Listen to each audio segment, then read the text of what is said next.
د جلال آباد ښاروالۍ لخوا دغه ښار په 15مه ناحیه کې د شاوخوا 1 کیلومتر سړک د اساسي رغولو چارې پیل شوې. یا سړک چې د کابل هډې په سیمه کې رغول کېږي نږدې 14 میلیونه افغانۍ لګښت پرې راځي چې ټول د جلال آباد ښاروالۍ له داخلي عواید ورکول کېږي. د جلال آباد ښاروالۍ مسؤلین وایي یاد سړک د 2 متره سور ترڅنګ ویالې او استنادي دیوال هم لري چې په 3 میاشتو کې به یې چارې بشپړې او ګټې اخیستنې ته به وسپارل شي. دا سړک چې دی 3 کیلومتره او څه کم دی، د 2 متره بر دی و څنګ ته جویچا هم لري او د نار وخواته سنګکاري هم شته. نو دا د عوامو دپاره دا ترتیب برابر شوی دی، برابر 14 میلیونه زیات کم دا دغه دی قرارداد دی. انشاءالله په 3 میاشتو کې دا سړک برابریږي. د سیمې یو شمېر اوسیدونکي بیا د سړک جوړونې له دغه پروژې خوښ دي. دوی وایي یاد سړک چې له کلونو همداسې پاتې و او پاملرنه ورته نه وه شوې، خلک یې له ګڼو ستونزو سره مخامخ کړي وو. د ځایي اوسیدونکو په خبره د یاد سړک اساسي رغول به ستونزو ته د پای ټکی کېږدي او په راتلونکي کې به له ورته مشکلاتو سره لاس او ګریوان نه وي.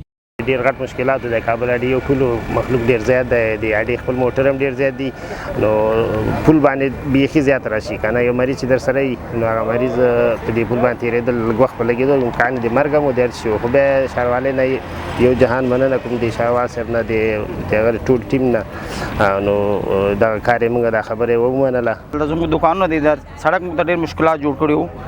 د سپیر پارټ دوکان ټیرو دوکانو زموږ ګردونه اوس ټول اډې خلک د سړک نه ډېر خوشحاله دي چې کار پرې روان دی او ډېر تیز کار چټک کار پرې روان دی او ماشاءالله چې جوړ سي انشاءالله ټولو ته ښه ګټور تمامېږي دا سړک. همدارنګه یو شمېر خلک بیا ټینګار کوي تر څو دغه سړک کارونه په اساسي ډول ترسره شي څو ژر تخریب نشي.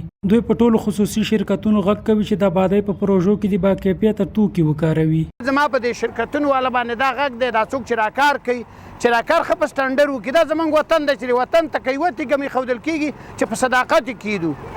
سیمنټ ښه استعمال کړي، ښه کوالټي استعمال کړي، لاندې کانکریټ ښه او دا کمپکشن چې دی دا سړک چې دغه دی دا بوګه خاوره ده چې دا ښه کمپکشن شي چې ښه کار ورته وشي او دا سړک ښه جوړ شي.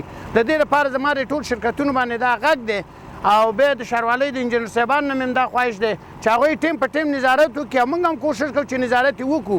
د یاد سړک جوړونې پروژې مسؤلین بیا ډاډ ورکوي چې د سړک جوړونې په برخه کې شته ټول معیارونه به په پام کې نیسي او دغه سړک به په ډېر اساسي ډول رغوي. هغه په خپلو خبرو کې زیاتوي د کیفیت د ډاډ نه خوانه صرف 100% اطمینان ورکوو ټول خپل خلکو ته عوامو ته انشاءالله مشکل پکې نشته. لابراتوار والا راځي موږ سره روزمره د مراقبت کوونکي هره ورځ د ښاروالۍ راځي، سهار راځي، ماښام ځي او په ښه کیفیت باندې کار کوي. انشاءالله اطمینان ورکوو ټول هیوادوالو ته. د مسؤلینو په خبره په دغه پروژه کې شاوخوا 50 تنو ته د کار زمینه برابره شوې ده چې ټول له خپلو کارونو خوښ دي.